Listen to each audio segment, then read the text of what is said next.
এইভাবে সয়াবিন রান্না করলে মাছ মাংসের প্রয়োজন পড়বে না। ভাত, রুটি, পরোটা সব কিছুর সঙ্গে খেতে খুবই ভালো লাগে। নমস্কার বন্ধুরা, রূপাস কিচেনে সবাইকে স্বাগতম। তাহলে চলুন দেখে নেওয়া যাক।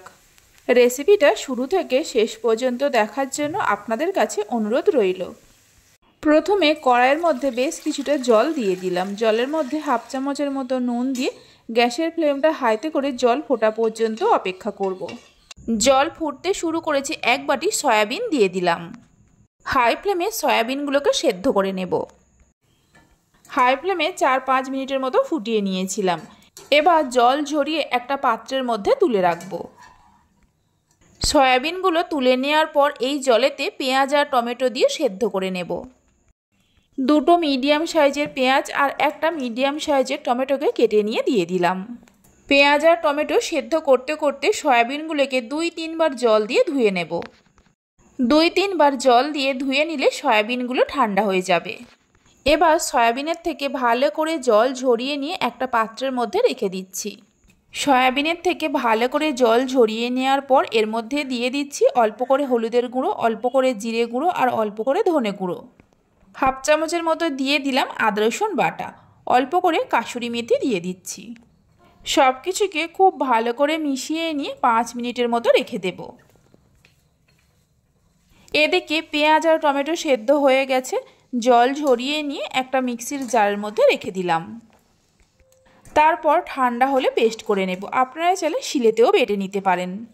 পেঁয়াজ আর টমেটো পেস্ট করার সময় 1 চামচের মতো চারমগজ দিয়ে দিলাম। চারমগজের পরিবর্তে সাদা তিল বা কাজু বাদাম দিতে পারেন।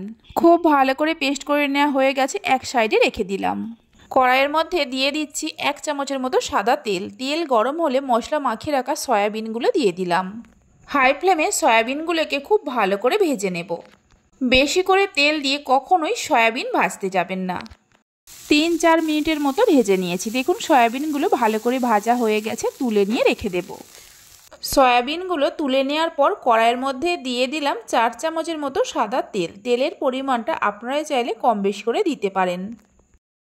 অল্প করে গোটা জিরে আর একটা গোটা শুকনো লঙ্কা দিয়ে দিলাম। 1 চামচ আদা রসুন বাটা দিয়ে দিচ্ছি।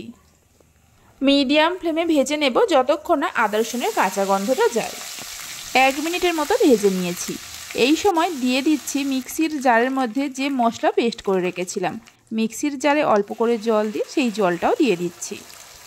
কিছু গুঁড়ো মশলা দিয়ে দেব। এখানে আছে জিরে গুঁড়ো, ধনে গুঁড়ো, হলুদের গুঁড়ো, কাশ্মীরি লঙ্কার গুঁড়ো আর ঝাল লঙ্কার গুঁড়ো, সব কিছু হাফ চামচের মতো করে আছে। গুঁড়ো মশলাগুলো দেওয়ার পর সব কিছুকে খুব ভালো করে মিশিয়ে নিয়ে মিডিয়াম ফ্লেমে মশলা খুব ভালো করে কষাতে হবে যতক্ষণ না মশলা থেকে তেল ছাড়ে। 5-6 মিনিটের মতো কষিয়ে নিয়েছিলাম। দেখুন মশলা থেকে ধীরে ধীরে তেল ছাড়তে শুরু করেছে, মানে মশলা ভালোভাবে কষানো হয়ে গেছে। এই সময় ভেজে রাখা সয়াবিনগুলো দিয়ে দিলাম। সামান্য চিনি আর স্বাদ মতো নুন দিয়ে দিচ্ছি। মশলার সঙ্গে সয়াবিনগুলো ভালো করে মিশিয়ে নিয়ে কিছুক্ষণ কষিয়ে নেব। এইভাবে একবার সয়াবিনের রেসিপিটা বানিয়ে দেখতে পারেন। বাড়িতে বানালে খেয়ে কেমন লাগলো অবশ্যই আমাকে কমেন্ট করে জানাবেন। 3-4 মিনিটের মতো কষিয়ে নিয়েছিলাম। পরিমাণ মতো হালকা গরম জল দিয়ে দেব। অবশ্যই গরম জল দেওয়ার চেষ্টা করবেন।